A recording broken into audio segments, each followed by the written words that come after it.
Okay. I was hoping he would say that. Bobby, come on up for a second. What a job you're doing. Yeah, say a few words, Bobby. Thank you, Mr. President. Thank you for your vision, your commitment to our country. When my uncle was president, the fertility rate in this country was 3.5%. Today, it is 1.6%. The replacement rate, in other words, the amount of fertility that you need in order to keep your population even, is 2.1%. We are below replacement right now. That is a national security threat to our country. And we know why this is happening. And President Trump is addressing the root causes through his MAHA agenda of reducing endocrine disruptors, the exposure to chemicals that decrease fertility. Today, the average teenager in this country has 50% of the sperm count, 50% of the testosterone as a 65-year-old man. Our girls are hitting puberty 6 years earlier. And that's bad, but also our parents aren't having children. Parents who want to have children do not have access. I have 7 children.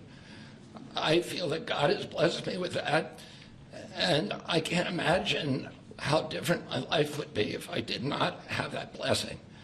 I want to point out also that this morning Harvard University released a study that showed that the obesity rates have now climbed over 70%. And this, again, is for the same reason we're flooding our kids. We're poisoning mass poisoning a generation of kids with chemicals. President Trump has instructed us to stop these problems at the root cause. He's also recognized that there are people who are injured, people who are not living their life to the fullest, and he's addressing that. Last week, we made GLP drugs available at Most Favored Nation.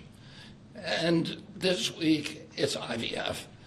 I want to thank you so much for that, Mr. President. I saw on an airplane the other day, you said that you didn't believe that you were going to get to heaven.